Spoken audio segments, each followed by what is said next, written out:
कि जिस तरह से भारतीय जनता पार्टी की केंद्र सरकार लगातार संविधान के जो मूल आत्मा है उस पर हमले कर रही है, जिस तरह से लोकतंत्र की हत्या की कोशिश हो रही है, ऐसे में चुनाव के बाद ये संविधान बचेगा या नहीं बचेगा। कल बाबा साहब भीमराव अंबेडकर का जन्मदिन है, जो इस संविधान के निर्माता हैं।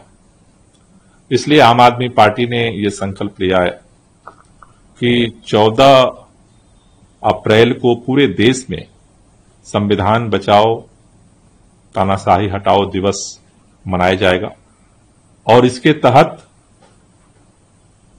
सभी राज्यों की राजधानियों में वहां पर शपथ समारोह पार्टी आयोजित कर रही है। दिल्ली के अंदर पार्टी के राष्ट्रीय मुख्यालय में ये संविधान बचाओ शपथ समारोह आयोजित किया जाएगा, जिसमें पार्टी के सभी जो वरिष्ठ लीडर हैं, हमारे मंत्री विधायक, सभी लोग इस संविधान को बचाने की शपथ लेंगे और एक संकल्प लेकर के इस पूरे चुनाव में दिल्ली के अंदर भी जहां जहां आम आदमी पार्टी का कैंडिडेट लड़ रहा है वहां भी, और जहां आम आदमी पार्टी के कैंडिडेट नहीं है वहां पर भी जो हमारे आम आदमी पार्टी के कार्यकर्ता हैं इस संविधान को बचाने के लिए, लोकतंत्र को बचाने के लिए पूरी ताकत से काम करेंगे और इंडिया गठबंधन को जिताने के लिए पूरी ताकत लगाएंगे, जिससे इस संविधान और लोकतंत्र को बचाया जा सके। ये केवल आम आदमी पार्टी का कार्यक्रम होगा दिल्ली में आप लोग कर रहे हैं, या इंडिया ब्लॉक के लोगों से भी आप लोग अपील करने की इसमें शामिल है?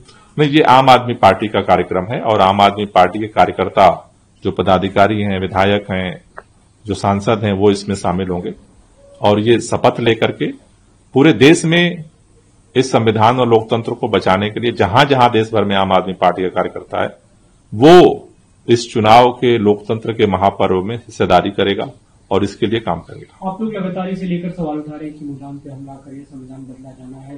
कल प्रधानमंत्री ने अपनी सभा में इसे लेकर जवाब भी दिया। उन्होंने कहा कि आज तो बाबा साहब भी होते जो खुद भी संविधान को नहीं बदल सकते थे, खत्म नहीं कर सकते थे। इंडिया ब्लॉक के लोग, विपक्ष के लोग लोगों को डराने के लिए ऐसी बातें कर रहे हैं। देखिए, बाबा साहब इस संविधान के निर्माता हैं। निर्माता खत्म करने के बारे में तो सोच भी नहीं सकता है, वो क्यों सोचेंगे। आज भी होते तो इस संविधान को और बेहतर बनाने के बारे में सोचते, जनता को और अधिकार देने के बारे में सोचते, जनता की और बेहतरी के लिए सोचते। लेकिन जिस तरह से मोदी सरकार लगातार संविधान की आत्मा लोकतंत्र है, लोकतंत्र के हर पहलुओं पर जिस तरह से हमले हो रहे हैं, देश के अंदर नया संसद बना, लेकिन नया संसद में हुआ क्या, एक साथ 150 से ज्यादा सांसदों को सस्पेंड करके बाहर कर दिया गया।